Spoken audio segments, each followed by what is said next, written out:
Contudo, a doutrina hermética não implica uma dualidade real. O todo é o, os dois aspectos são meros aspectos de manifestação.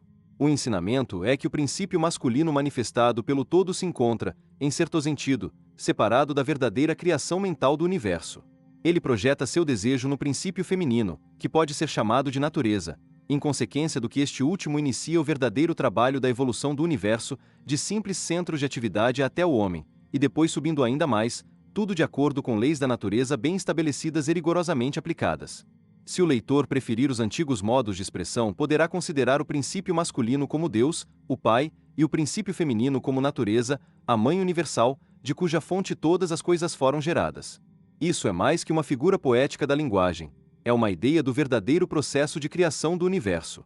Mas ele deverá ter sempre em mente que o todo não é senão um, e que em sua mente infinita o universo é gerado, criado e existe concretamente. A aplicação da lei da correspondência ao leitor e a sua própria mente poderá ajudá-la a chegar à ideia apropriada. Sabe-se que, em certo sentido, aquilo que uma pessoa chama de eu permanece à parte e testemunha a criação de imagens mentais em sua própria mente. A parte de sua mente em que se realiza a geração mental pode ser chamada de mim, para distinguir lado eu que permanece à parte testemunha e examina os pensamentos, ideias e imagens do mim.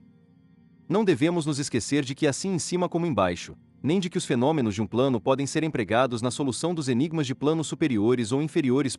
Será estranho que o leitor, a criança, sinta essa reverência instintiva pelo todo, sentimento que chamamos de religião, esse respeito e reverência pela mente pai? Será estranho que, ao considerar as obras e as maravilhas da natureza, ele seja dominado por uma poderosa sensação cujas raízes se encontram nos recessos mais profundos de seu ser? É a mente-mãe que ele aperta fortemente contra seu seio, como faz a mãe com seu filho. Tampouco devemos cometer o erro de crer que o pequeno mundo que vemos ao nosso redor, a Terra, que é simplesmente um grão de areia em comparação com o universo, seja o próprio universo. Existem milhões de mundos semelhantes e maiores. Há milhões e milhões de universos iguais em existência dentro da mente infinita do todo. E mesmo no nosso pequeno sistema solar há regiões e planos de vida mais elevados que os nossos, e entes, em comparação aos quais nós, míseros mortais, somos como as viscosas formas de vida que vivem no leito do oceano, comparadas ao homem. Há seres com poderes e qualidades muito superiores aos que o homem jamais sonhou que pudessem ser posse e atributo dos deuses. Não obstante, esses seres foram outrora como vós, e ainda mais inferiores. Com o tempo, porém, seremos iguais a eles, ou mesmo superiores, porque esse é o destino do homem, como dizem os iluminados. E a morte não é real, mesmo no sentido relativo do termo, ela nada mais é que o nascimento para uma nova vida. Subiremos mais alto, cada vez mais alto, em direção a planos de vida cada vez mais elevados, por períodos imensuráveis de tempo. O universo é nossa morada, e exploraremos seus mais profundos recessos antes do fim dos tempos. Habitamos a mente infinita do todo, e nossas possibilidades e oportunidades são infinitas, tanto no tempo como no espaço. E, ao fim do grande ciclo de éons, quando o todo atrair-se todas as suas criações, seguiremos com alegria, pois então nos será dada a conhecer a verdade total de ser um com o todo. Assim falam os iluminados, aqueles que avançaram muito ao longo do caminho. E enquanto isso, descansemos com paz e serenidade, estaremos seguros e protegidos pelo poder infinito da mente Pai-Mãe. Dentro da mente Pai-Mãe, os filhos mortais estão em sua morada. O Caibalion, no universo não há ninguém que não tenha pai ou mãe. O Caibalion capítulo 6. O paradoxo divino. Os falsos sábios, reconhecendo a irrealidade comparativa do universo, imaginam que podem desafiar suas leis. Estes são loucos, vãos e presunçosos que se arrebentam contra as rochas e são despedaçados pelos elementos devido à sua loucura. O verdadeiro sábio, conhecedor da natureza do universo, emprega a lei contra as leis, o superior contra o inferior, e, pela arte da alquimia, transmuta as coisas indesejáveis no que é precioso, o que o faz triunfar.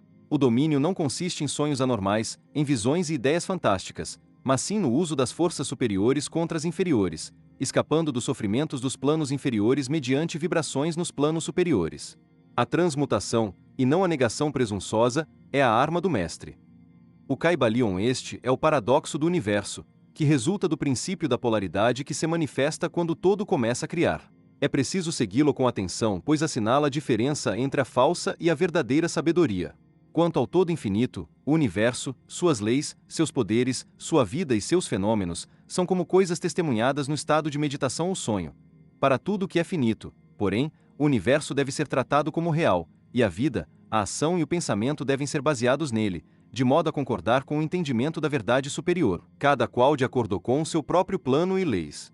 Se o todo fosse imaginar que o universo fosse de fato real, então pobre do universo, pois ele não teria nenhuma rota de fuga do inferior para o superior, em direção ao divino, e desse modo o universo se tornaria fixo e o progresso passaria a ser uma impossibilidade.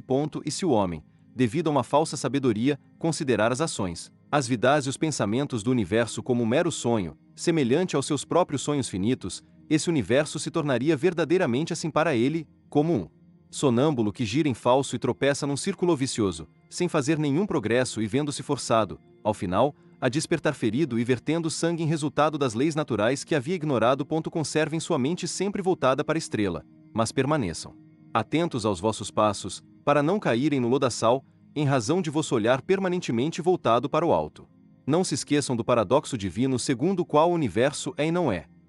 Lembrem-se sempre dos dois polos da verdade, o absoluto e o relativo.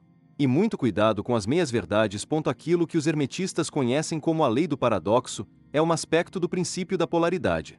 Os escritos herméticos estão cheios de referências ao aparecimento do paradoxo na consideração dos problemas da vida e da existência. Os instrutores previnem constantemente os seus discípulos contra o erro de omitir o outro lado de cada questão. E as suas admoestações se referem particularmente aos problemas do absoluto e do relativo, que deixam perplexos todos os estudantes de filosofia, e que levantam-os a pensar e agir contrariamente ao que em geral se conhece como senso comum. E precavemos todos os discípulos, advertindo-os a adquirir uma compreensão profunda do paradoxo divino do absoluto e do relativo para não se deixarem atolar no lodaçal da meia-verdade. Esta lição particular foi escrita com esse objetivo. É preciso aprendê-la bem. A primeira ideia que ocorre ao bom pensador, depois de ele ter compreendido bem a verdade que o universo é uma criação mental do todo, é que o universo, e tudo o que ele contém, é mera ilusão e realidade, ideia contra a qual os seus instintos se rebelam. Contudo, esta e todas as outras grandes verdades podem ser consideradas a partir dos pontos de vista absoluto e relativo. Do ponto de vista absoluto, quando comparado com o todo em si, o universo tem a natureza de uma ilusão, um sonho, uma fantasmagoria. Reconhecemos esse fato, inclusive, do nosso ponto de vista ordinário, porque falamos do mundo como um espetáculo transitório que vai e vem, nasce e morre, pois o elemento de impermanência e mudança, limitação e insubstancialidade deve estar sempre associado à ideia de um universo criado, quando ele se opõe à ideia do todo, sejam quais forem nossas crenças a respeito de ambos. Filósofos, metafísicos, cientistas e teólogos estão, todos, de acordo com essa ideia, e a reencontramos em todas as formas de pensamentos filosóficos e concepções religiosas, assim como nas teorias das respectivas escolas de metafísica e teologia.